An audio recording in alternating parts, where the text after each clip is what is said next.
Hey guys, it's Benjamin with Benjamin's Exotics, and in today's video, we're going to be assist feeding, or I'm going to be showing you guys how to assist feed a baby ball python, and specifically, we're going to be looking at this baby ball python right here, which is a pastel clown male. Now, I'm going to give you guys a little bit of a backstory before we go and, of course, assist feed this guy, and just some background information, because this is something that I wouldn't even really recommend for the average person to do, meaning someone that just got into snakes or has just kept, a pet snake for a few years, because this is, while it's not like a really invasive process, you can do serious damage to the ball python if you do not know what you're doing, and this is not something that you want to do if your ball python has just skipped a few meals. For this guy right here, I got him about 6, coming up on 7 months ago, and this guy in that entire time has only eaten about 4 or 5 meals. Now, they were pretty good sized meals, appropriate for the size that the snake was at the time, but he basically, let me describe it like this.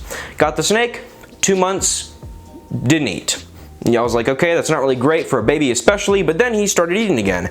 And he was supposed to be eating fuzzy rats, but he wouldn't eat fuzzy rats for me. He was taking down, like, I guess you could call them kind of small to hopper mice, right? And he would eat 4 of those, or he ate 5 of those, I should say, each week consecutively for about a month or so. Then he stopped eating again, and it's been about 5 months since he's had any meals. Well, I should say since he's had any meals on his own.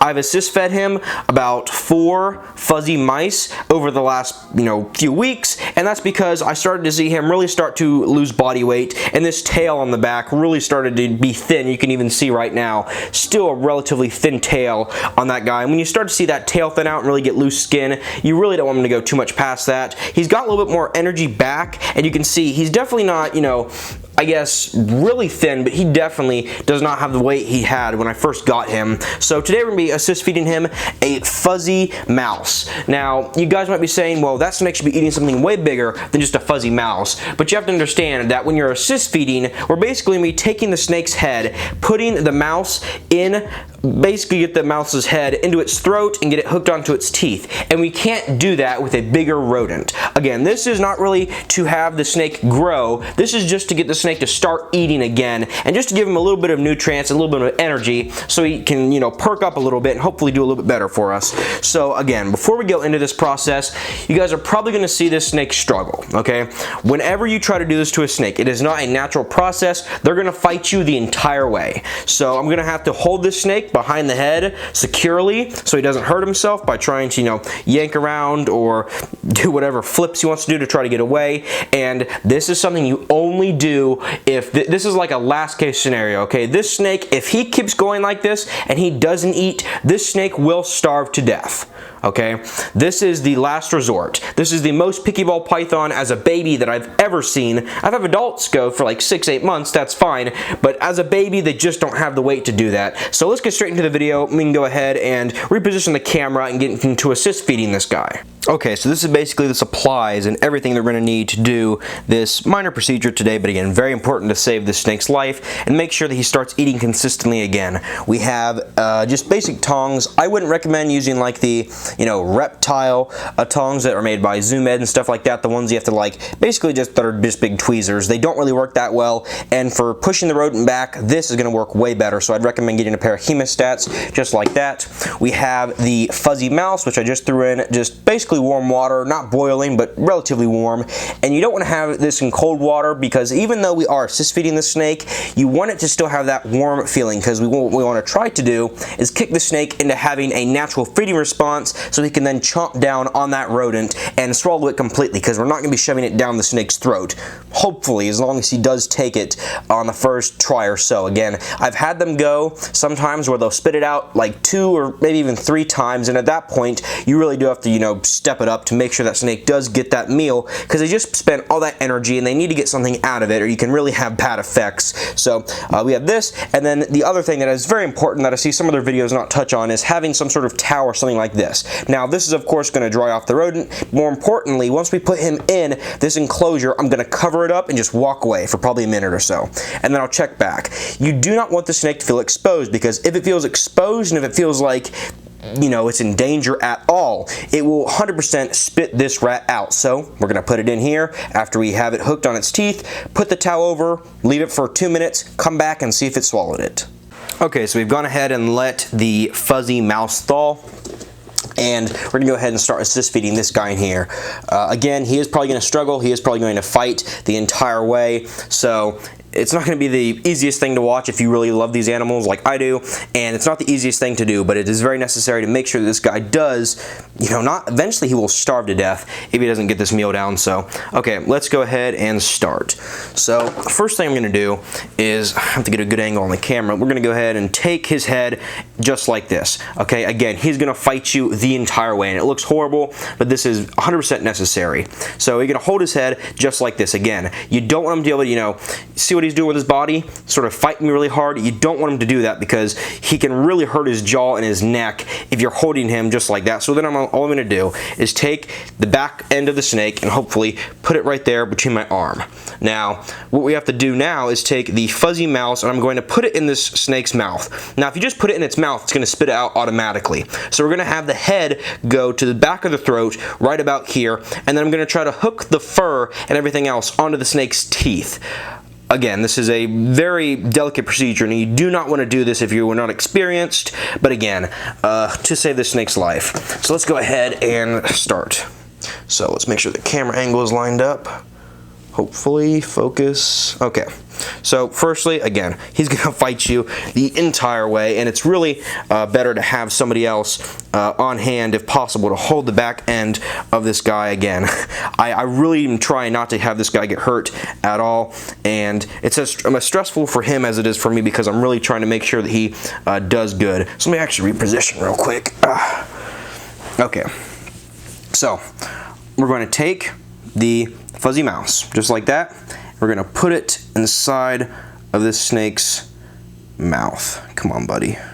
You kind of just want to put it in the front and just a slight bit of pressure. We'll normally have him open up his mouth. Come on. He's really fighting me hard on this one. Normally they're not this bad.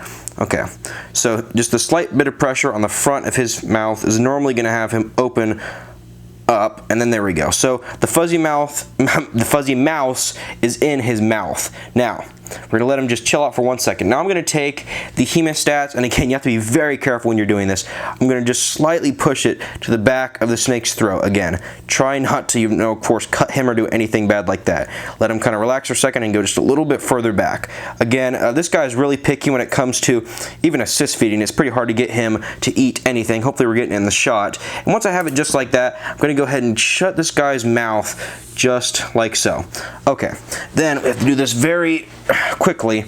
I'm going to just let him go kind of in my hand, okay? You're going to see immediately he's going to try to start spitting this thing out, okay? So I want to see if we can get him to just chill out for 1 second, trying to hold his head in an upright position so he doesn't have the gravity assisting to have him spit this out. He's going to corkscrew and all kinds of stuff, and eventually looks like he's probably going to get this rodent to come out of his mouth. Come on. Nah, dang it. Okay, so as you just saw, not really good attempt, and I probably didn't put it far enough back into the snake's throat. Again, you don't want to try to do this too many times because it really will stress him out, but we have to get this meal into the snake. So let's try that one more time. So we're going to go ahead right here. Again, got to try to hold him to make sure he's supported. We're going to try to put the rodent's head back into his throat. Okay, just like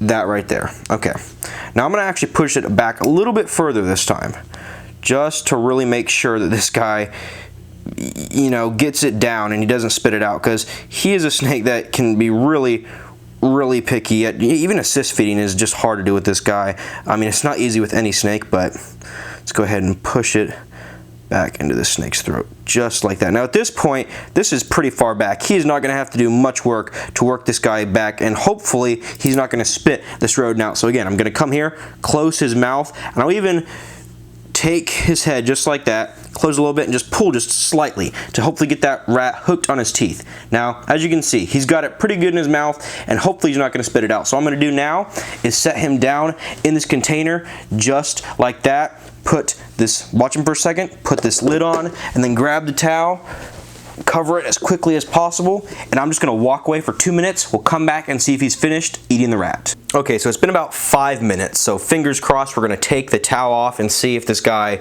did successfully eat the fuzzy mouse. So this is the moment of truth. I'm actually, before I even do that, I'm just gonna peek underneath of here and see if I can see. Okay, I see his head. I doubt he got the mouse down that quickly, so we're gonna see what went on. Let's go ahead and open it here. And success. So as you can see, the fuzzy mouse is completely gone. So that's actually great. I don't want to stress him out at all. Now, that means that we have successfully assist fed this guy. It went perfect. Sometimes these guys will, after you put it in here, everything goes perfectly, they'll just keep working it and spitting it out. So again, it's really something that you don't want to do unless you've had experience doing it before or you've seen somebody in person showing you how to do this. But if you do this at home, or if someone does try to help you and they do spit this out again, I really wouldn't push the issue, especially if they haven't lost that much weight, because the more and more you stress the snake out, you're going to burn basically more fat, if you want to call it fat. You're going to the snake is going to lose more energy if it doesn't get this meal into it. So again, on the second try, basically, we were successful, and we're going to go ahead and put this guy back in his cage, and hopefully we're going to try next week on a live mouse and see if he'll finally take. So we can go ahead and just grab this little guy and go ahead. I have had him and I've kept him in these smaller 6-quart tubs. For anyone who's wondering, no, he does not live in that rack that was just holding at the beginning of the video. So we're going to go ahead and put this guy back in his cage. And again, you want to do this very, very, very gently and very carefully. And he's probably fired up, a little bit stressed out from all of that, you know, assist feeding. So very, very gently, I'm going to pick this snake back up, trying not to stress him out or move him around too much at all. Going to go ahead and put him back in his enclosure. Lid goes on, and I'm not going to mess with him until next week, of course, unless he goes to the bathroom from the previous, I think this is 4 meals now for the fuzzy mice we've assist fed him.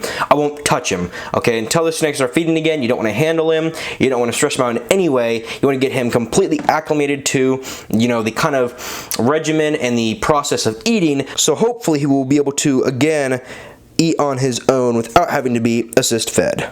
So hopefully you guys did enjoy it and benefit from today's video. And again, that little guy is up there, and hopefully again, we're going to try every single week on a Wednesday. We're going to try to see whether or not he's going to take a live mouse. So next Wednesday we're going to try that, and if he doesn't eat, unfortunately we're going to have to assist feed him again, just until he starts eating and gets back on his feet and feeding constantly and consistently for us again. And I cannot stress enough, if you are doing this for the first time or you just got a new pet snake, please, if you can go to whether a reptile expo or try to see if there's anybody in your area that has lots of experience with ball pythons, contact somebody beforehand before you try to do this. I've seen all kinds of things, and if your ball python just skips a week or two, or maybe even 2-3 weeks, don't go jamming rodents down their throats, okay? This is a snake that is going to die if the snake keeps going on and doesn't eat. He's going to starve to death, and it's either let the snake starve to death or give him a chance at life by assist feeding. If you liked today's video, please give it a like, and of course, like the channel, consider subscribing. If you guys have any questions, comments, or concerns,